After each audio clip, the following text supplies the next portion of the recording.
Hello everyone, Argsy here. Welcome back to the channel.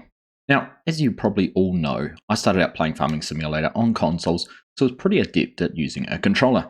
So when we transitioned over to picking up Farming Simulator on PC and really focusing on the PC side of things, it was only natural that I would use the controller as well. And that PlayStation 4 controller has been the mainstay of my gaming experiences on Farming Simulator. As much as I would love to have a steering wheel, desk space really is a premium for me, and to have something set up in front of me all the time just isn't really practical. And, well, to be fair, the controller does pretty much everything I need it to. That was until I saw the Thrustmaster Eswap XR Pro Forza Edition controller, and I thought that that could actually provide the best of both worlds. The functionality of a standard controller, but with the added mini steering wheel module, allowing for more precise, gentle steering inputs. So a couple of emails to Thrustmaster, and through their support as principal sponsor of the Logging League, they were only too happy to send me one to try out. So let's go take a look, see what's in the box, get it set up, and see how well it works for Farming Simulator 22.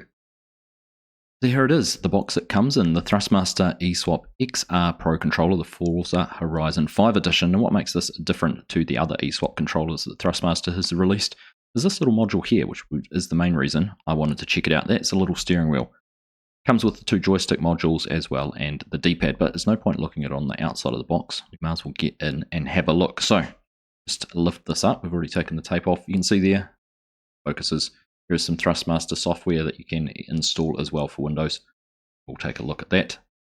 We'll hide that as well. No one wants to know, but there is an Xbox Game Pass. You get 1 month of free Game Pass with that. Leave that there on the side. A lot of other instructions there.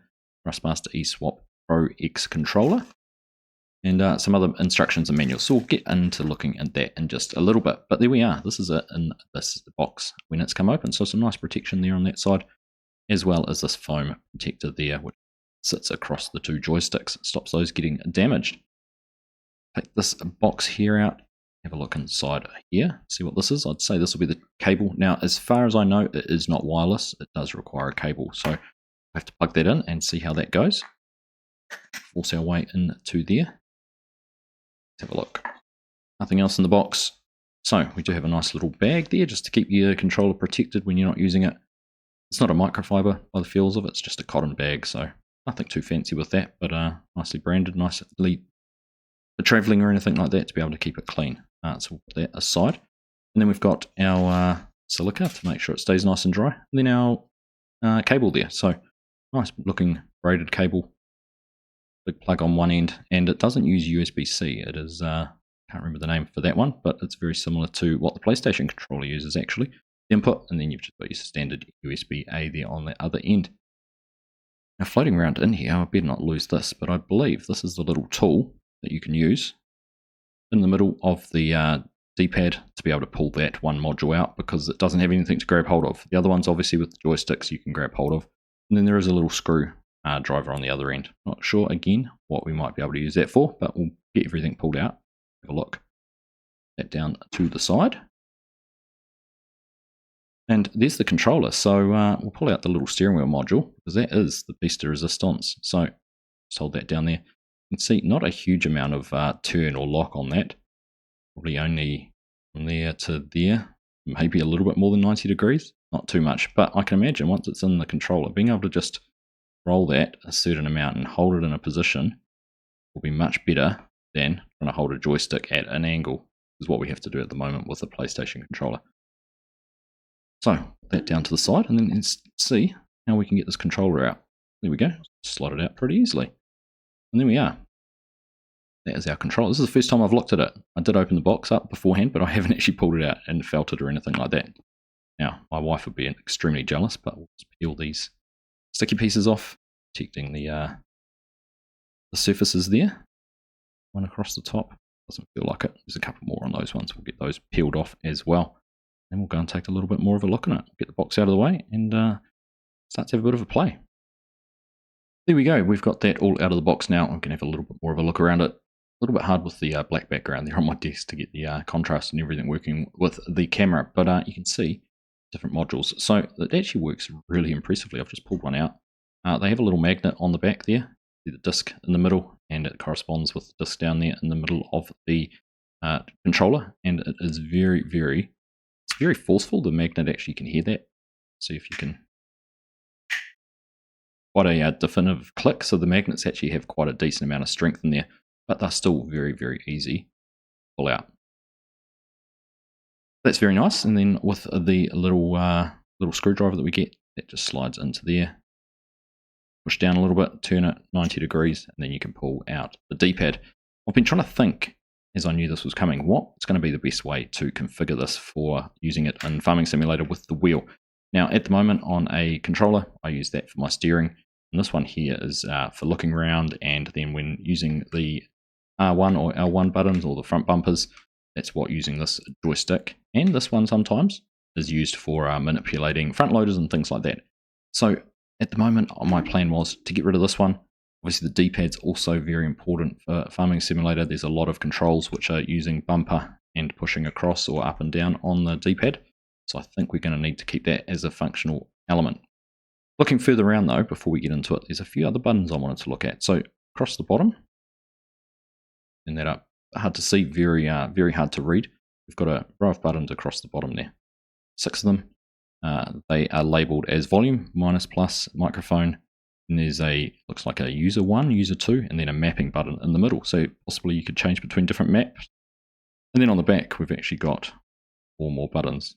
1, 2, 3, and 4. So I could see, with your fingers held like that, they could actually be used in conjunction with the joysticks or the D-pad to provide some extra functionality, because it adds 4 more effective bumpers, which should be pretty impressive. And on the top, you've got your standard Microsoft button, as well as looks like a menu button, a share button, and that looks like a screen share or something like that. Not too familiar with the functionality when using it with an Xbox, but that is what we've got there. One other thing to look at here on the back, got these couple of switches here, and they change. Should be able to demonstrate it here. They change the depth, the throw here on the 2 big bumpers, so you can see the alignment there of those screws. This one goes all the way in, and only goes halfway in. So there is a bit of a limiter there by having those switched. I'll limit now and switch them both, and go all the way in. So pretty cool. But I'm going to set this up how I think I might want it. So we're going to pull this one here out. Go ahead, get that little steering wheel module set up in there. There it is, nice and positive. So we're playing, that's my steering button, using our bumpers down the bottom for our accelerator brake. That will be our left, right, and I can already tell, well, I feel like I'm going to have a whole lot of control rotating that as I want to when we're steering. Over here, I think we're going to be too far away, and then we've still got our joystick here for orbiting around, changing our camera angle, and things like that. So very nice. I'm feeling it. It feels good. Actually, it's feeling quite nice ergonomically in the hand. Also, if we just compare it to what I use at the moment with the PlayStation controller, it's not actually, well, it's a lot bigger. Actual length here, overlay that. Not a huge difference between the length of them. Might be better side-by-side comparison. So while it's got a bigger central part in here, it's not too much different. One thing I do use for anyone who's interested with the PlayStation controller, this is a plug-in button. We just pull that out and unclip it. It just plugs in and can be programmed with basically an extra button. You can do what you want. I have that set up to be an extra L1 and R1, which seems to work really well when you're running operating front loaders and things like that. But we'll get that out of the way because that is not the star of the show. We'll carry on looking here at the Thrustmaster Eswap XR Pro controller. Now, just before we go and plug everything in and have a play, see how it goes, I thought I'd have a quick look at what the manual and instructions came with. We've got this piece of paper here which just outlined what was included in the box, along with all the warranty and consumer information. So we'll get rid of that. That can go over my shoulder. And then we've got these couple of little brochures here which talk about the Thrustmaster X software, which is from Thrustmaster, obviously. One on here talks about keeping your firmware up to date on your controller through Thrustmaster X app. And this one here, I'll just read it out. Master and adjust all Eswap X Pro controller essential settings with the Thrustmaster X app. Available for download in the Microsoft Store for Xbox, Xbox One, and Windows 10. So we'll take a look at that and might download that and see what it does. But before we do that, I want to just see how it works, plug and play straight out of the box. Of course, that is our quick start guide in English, French, Dutch, Netherlands, Italian, Spanish, Portuguese, and Russian by the looks of things there. So we won't worry about that. again. Take a look at that if and when we need it. Right, let's plug it in and see how it goes. So first things first, we've jumped into the game here. Everything's all plugged in and connected. We've got the cable in there. One thing I didn't say was actually how well this cable connects in there. It does look like, though, because of the way it locks in, that it is a custom cable. You would be able to use one like I already have, but it wouldn't lock into there quite as securely and firmly as that one has. But otherwise, we've got everything set up and ready to go. Now, one thing immediately came to my attention. While the steering wheel works great, this stick was always my forward and backwards for walking, so we've actually lost that functionality. I could change the wheel around and change the key config. Now, before I talk about key configs, I have gone in and reset everything to default. Nothing is configured how I had it previously or anything like that, so we haven't gone in and customized any controls. Obviously there's lots of functionality to be able to do that, and that might be something in a future video to look at how I go through and customize different things to work, but this was more of a test straight out of the box, more around how the steering wheel function here worked when we were in vehicles, but just something to be aware of. I have lost my forward and backwards. Obviously we can still look around with the keyboard, with the right stick here, and we've got all our buttons which do different things, but to get back into the car, we're going to have to walk sideways and maneuver our way over there. Let's hop in and take the vehicle for a spin. Much the same with a lot of the other buttons. We've still got our zoom in there with the D-pad. That all works, and the tabbing left and right will change vehicles as well. And then using our right bumper, a lot of the buttons are much the same as what I'm used to. It's just a case of remembering them because I'm used to my left and right top bumpers being on my back buttons, so that's there. But let's just take a look. Got our steering function, and immediately I can see that I have a lot more control over how far I can turn that wheel, which is what the main feature I was looking at this controller for. I think that is that's pretty cool. Driving wise, you can get in here and you can make quite an easy gentle turn without rapid adjustments. We'll make a tight turn depending where it is you want to go. And then if we jump into cab, look at the wheel. Of course, if I was on controller, well, if I was on my PlayStation controller that I normally use, I would be going like this all the time to turn, and it became very jaggy and difficult to watch. But with this, my level of finesse and ability to turn tighter or less tight, open the steering out a little bit, is much better. So I do like that. I think that function and that feature is exactly what I was hoping that this controller would provide me. Very cool, very cool. I like it. You can see it being, if I can get the walking working, that's the only thing I've discovered so far that doesn't work. Is the walking. So let's go and check out, because I wanted to have a look at a couple of other things. We see we've changed our loader functionality, so we'll go and jump in a tractor with a front loader on it, see how that all works.